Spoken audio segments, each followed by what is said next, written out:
My guest tonight is a bass and musician extraordinaire.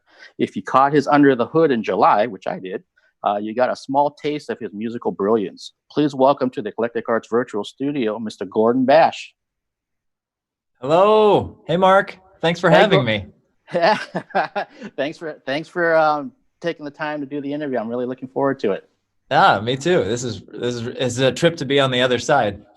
Yeah, so it's great that I get a chance to talk to all of the members of Alice and individually, and then I'll be talking to the rest of the members. I think at some point after the tour is over. So I'll get all six of you, including Carl. Yeah, it's Yes. gonna be fun. So some of the things I know about your background, but there's a lot that I don't know. So just to kind of start off with things, when you talk to the other members of Alice, they always kind of describe you as like this musical well. I mean, like it just keeps going. Like, they go deeper and deeper and deeper. And so, like, when did you start in music? And do you just have like a huge, like, just appetite for everything musical? Definitely. Definitely have. Well, I have an appetite for. I'm finding like puzzles and mysteries. I'm using another computer. It said low disk space. Warning, Scott. Your computer says low disk space. Just warning you. Don't forget about that. All right. No, I'm lucky. My mother and father wanted all of their kids, my siblings, to have piano lessons when we were kids. So I started really young, and I grew up hearing it. So music's been around for a long time. But yeah, I think I was just always in bands at a young age. I don't know. I always remember opening up my schedule, and I always had it full of gigs. Even when I was in high school, it was just I would just have gigs. I would just say yes to everything, and so many hours. That is what I attribute having a well of knowledge. Just years and years and hours of being on the gig and just shredding through through the neck and through the musical scales and stuff.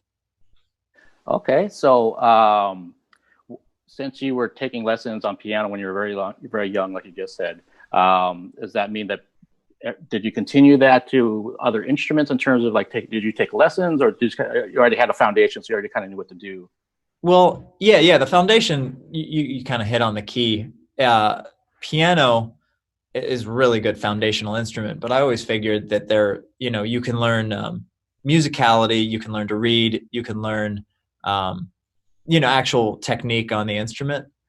And so when you move to the second instrument, all you have to learn is really the technique on the new instrument, because you've already built up your musical knowledge and your reading. And I started on piano, and by seventh grade, I started guitar and bass. And then I just started kind of picking up things around the band, because I was in the band when I was in grade school and middle school and high school. I wanted to play trumpet, but they stuck me on drums. So I had to do all these rudiments on drum pad, and I hated it. And then I don't know. Eventually, I got to middle school, and my brother was playing what was called a convertible bass keyboard line. So it was a keyboard part, but you played the bass clef. So in my school, there weren't too many people, so there wasn't much low end in the orchestra, and so they'd have this keyboardist playing the bass parts. And I did that for a while, and then I moved to tuba, and then I kind of picked up bass. So bass came later for me.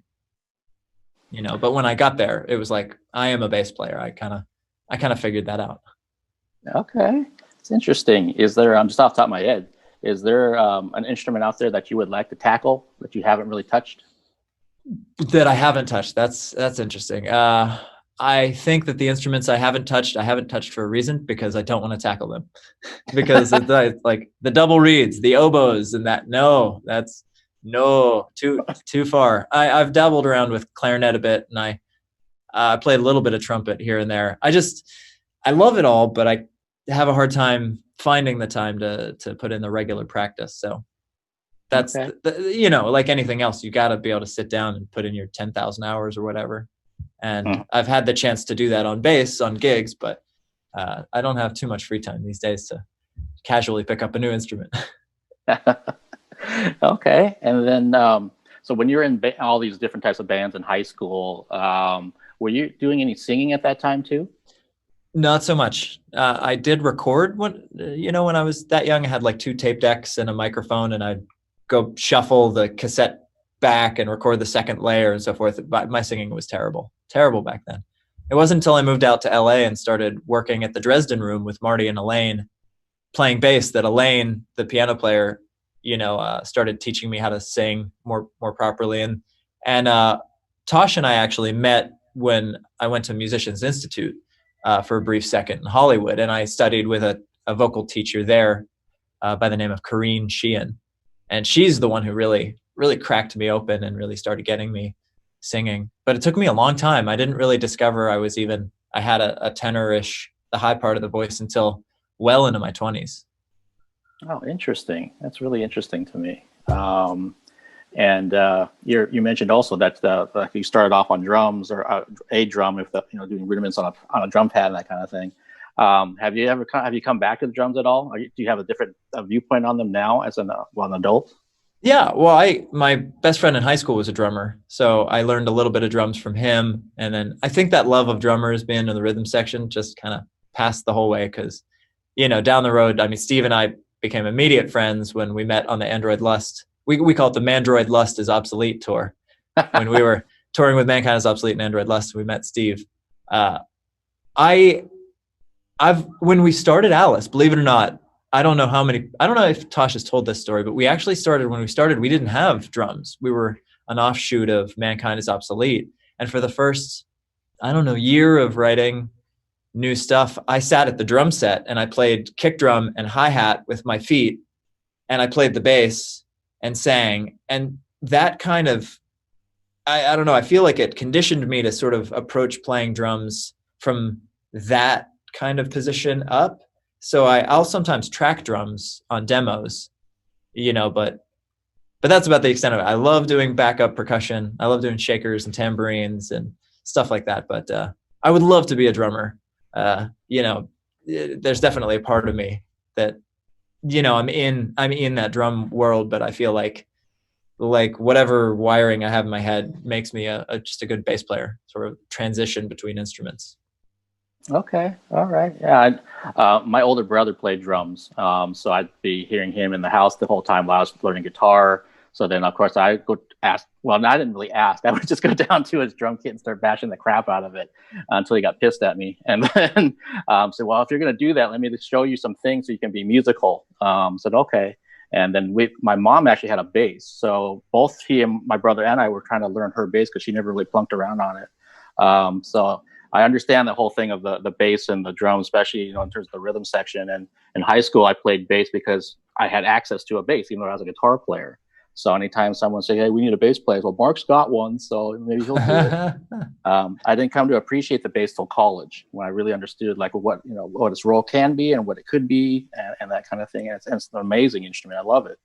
And so let's kind of move into the Alice questions. So people that haven't seen the interviews with Steve or Scott, what I've done is I've written 5 questions down. And so I've asked all 5 already, because there's 5 members in Alice, or actually 6 if we're talking about Carl. Yeah.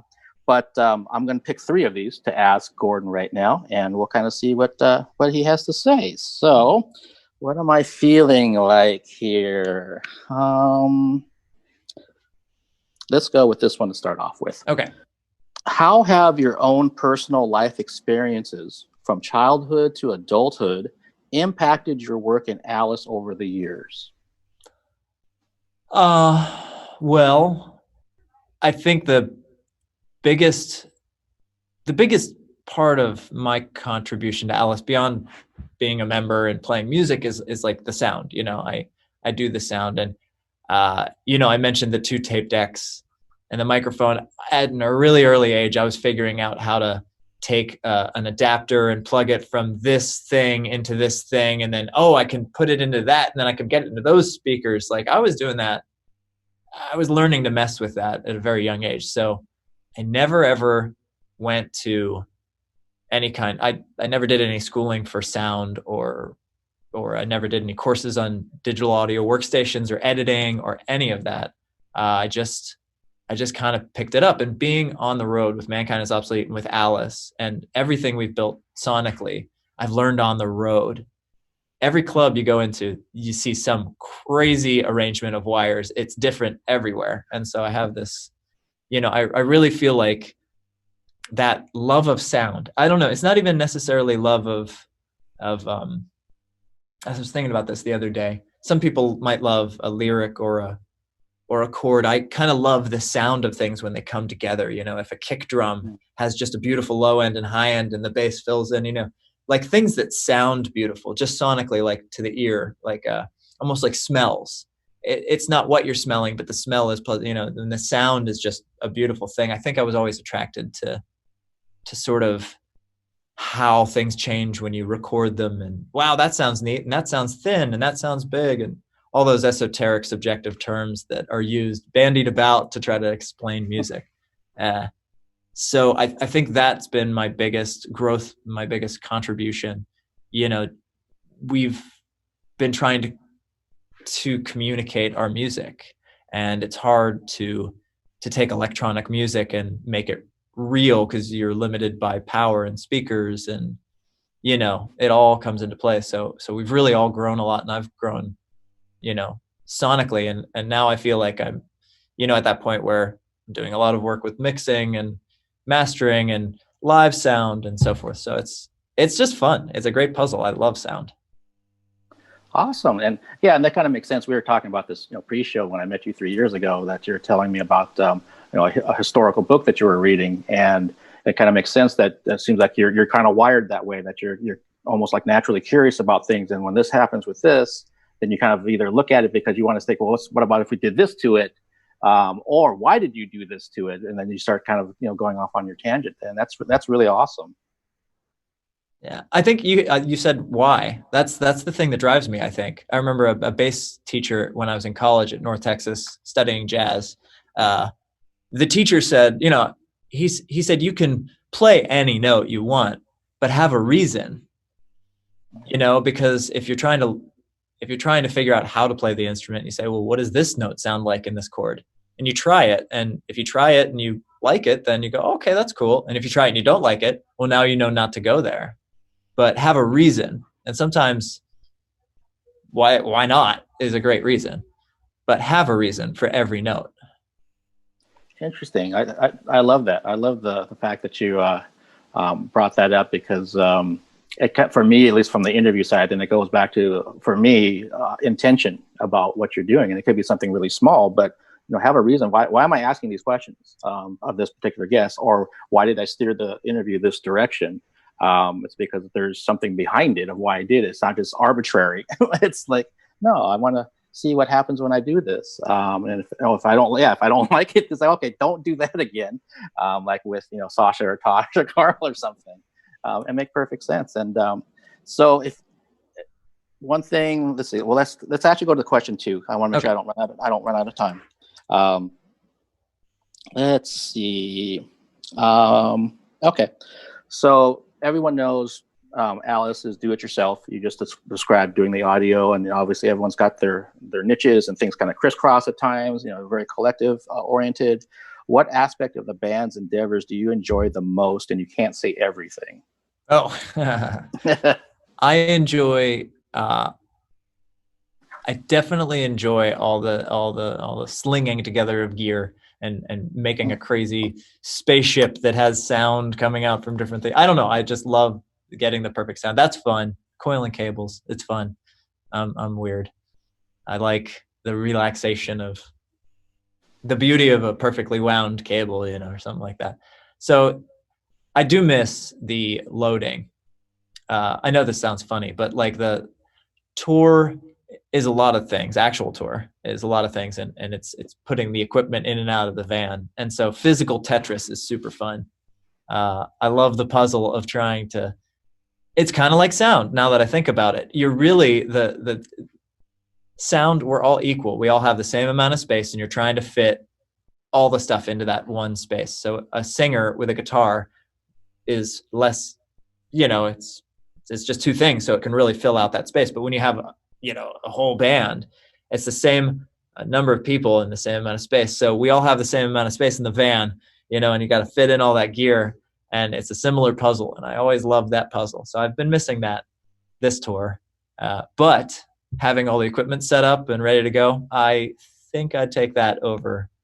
That's nice. We've earned that after I don't know, decade of touring. Yeah, no kidding. There's definitely got to be things where it's just kind of nice to let your yeah, my stuff's there. I can add to it. I can do whatever because I don't have to be concerned. Well, where's this going to fit in the white rabbit? Yeah. I think I've actually said no. There was a point where I was like, no. Like we did a tour where Scott's amp broke on this, on the second show or something. And so we had to go to Guitar Center and he got a Fender, what was it? A big, like just a big Fender amp. And it was great. It sounded great. But all of a sudden we had a packed van and we had to put that thing in there and then carry around the other amp. And I did it on a previous tour where I had a bunch of bass speakers and stuff that were all broken. I don't know. So are you the Tetris master of the band when it comes to packing then when you're on the road? Definitely. But Steve was the Tetris master of Android Lust. So okay. we work well together with the Tetris. Yeah, most of the bands that I've talked to, I mean, there's usually like somebody in the band is like that go-to person that kind of knows, okay, I know what to do. The merch goes here and that amp goes there. And they just kind of leave them to their, their business. They figured it out. Yeah. Cool. And let's see, the third question. At some point, everything ends. When that day comes for Alice, how do you want the band to be remembered?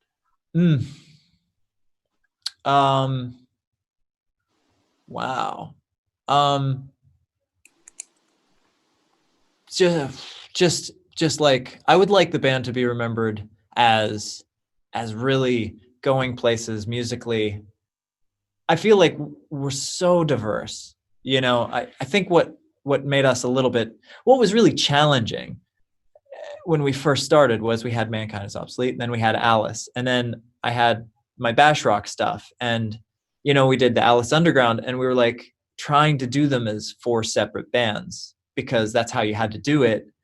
People weren't accepting. I remember having meetings with managers and things for bash rock early on, and they wouldn't get involved because they wanted, or we didn't want to sign up because they wanted us to just focus on bash rock, say, oh, you have to let all those other ones go. And I was like, it doesn't work that way. This is a unit, and I think that it's taken us this time to figure out that we are one project, the Alice project, and we do all these things. And doing this virtual tour has given us the chance to really meld that together and show people we're not just a band. We are literally like a creative entertainment company, So I would love to be remembered as the band that kind of cracked open the possibilities of what bands and creative people could do in this new space of like the virtual touring and the multimedia and the skits and the puppetry and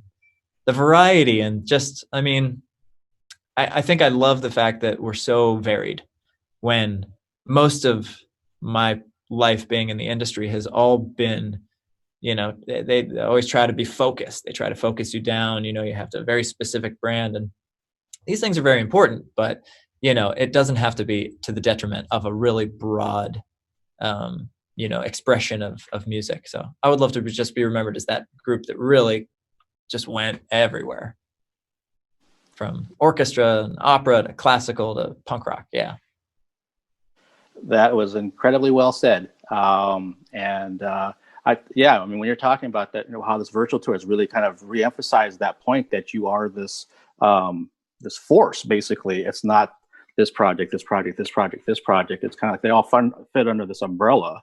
And I've been in a similar boat where, as I broadened out what I cover, they're like, well, Mark, you're spreading yourself either too thin, or we want you to focus on what you started with, which was the music part of things. Why are you doing musical theater, opera, ballet, all those kind of things? It's like, because I'm interested in it, and I'm not taking on too much. So I'm not going to try to whittle things down because you can give me more opportunities in the music world. I'm going to keep doing what I do, and eventually people are going to come to me. That's the way I kind of look at it. But it's happened more than once when someone's saying, yeah, you're really good. Like with the film reviews now, more confidence. Hey, Mark, who else are you writing for? And I'll send them the list. Well, but by the way, I'm also doing these things. Like I'm on this virtual tour. And they're like, well, how do you focus on, 5, 6 different things? Well, you find time. And if you're passionate about all of them, then you make it work.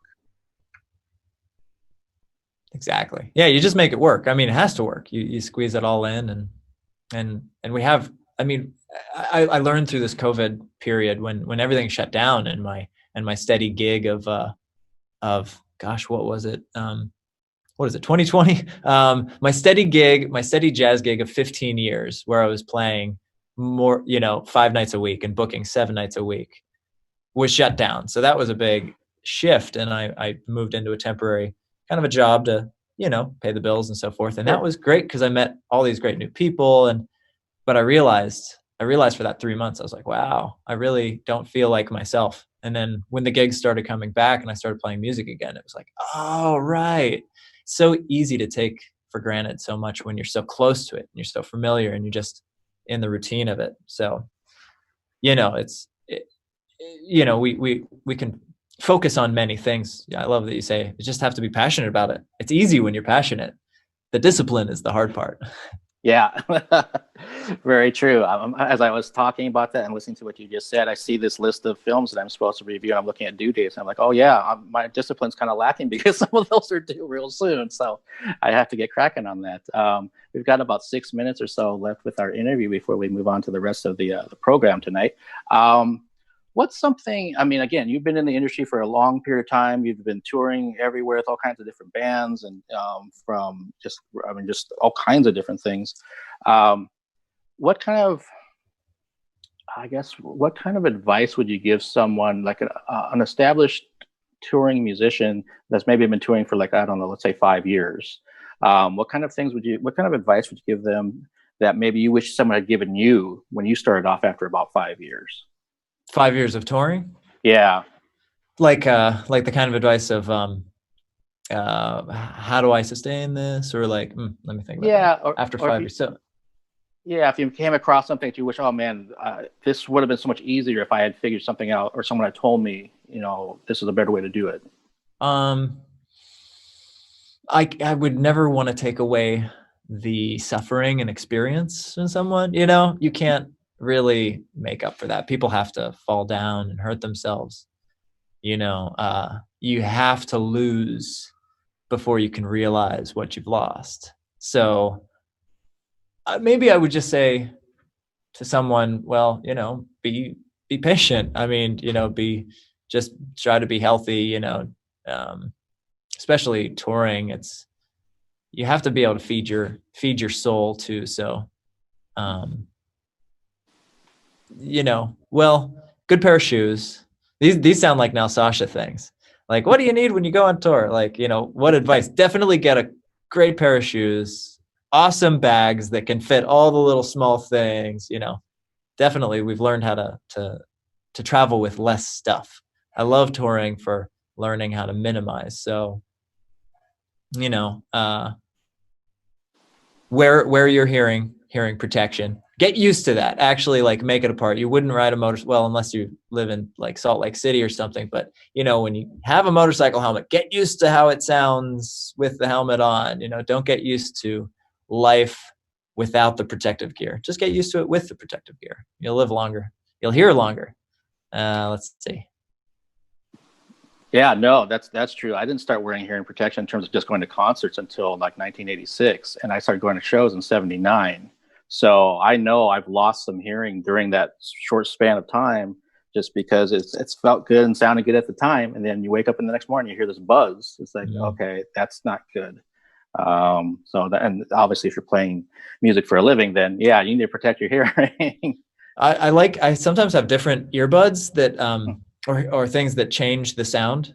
Like sometimes I want to cut off, if I'm playing with a drummer that has, like sort of a bright edge of the cymbal, I'll just put in plugs that are just a little thin, so they kind of cut off just the high end. Or sometimes I'll put in plugs that cut off.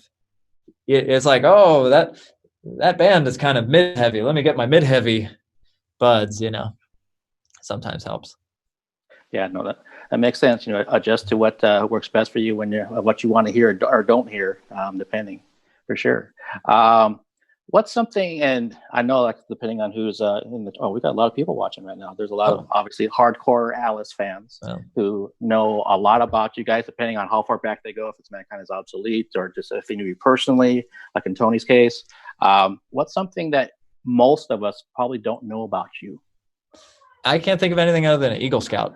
You know, I mean, most Oh, people know me. I'm an Eagle Scout, but perhaps the fans wouldn't know that that I actually did it. I got my Eagle Scout. I did all the merit badges that I had to do, and okay, this is what people might not know. Okay, I am an Eagle Scout, but I did copy my brother's project because I was a Life Scout for about 4 years or something. I just couldn't. I'm a procrastinator. I'm a classic. I'm an accomplished procrastinator. I waited so long that one of the scout masters, one that I didn't like in particular, told me, he's like, "You can't make it." And I was like, "Oh, really? You want to challenge me? I'll show you." And so I kicked my butt into gear, and I basically like did what I do best. I just knocked it out under the wire. But I did have to I didn't plagiarize. I did change the words, but I copied the whole project that my brother did, and you know, it was easier. Whatever. yeah, no, that's I didn't know that myself, so no, that definitely qualifies. Well, hey, Gordon, thank you so much for taking the time to talk with me. I love that, and just like I've always said, that I could talk to you guys for a lot longer and get deeper and all that kind of stuff. But I know we have other things on the agenda, so I will let you go. And again, I will see you real soon here playing music. I so very, very much appreciate you. And every time you tell the story about when you met us, I flash back to that club. You know, I remember all the little details, and it's just so nice. It feels so good to have these warm feelings in the, you know, the BC, the before COVID time. So it's been a pleasure getting to know you, and I'm so excited for all the future endeavors we're going to do together. Thanks so much, Mark. Thank you. Feelings mutual. All right. Take care. All right, see you on the other side. All right.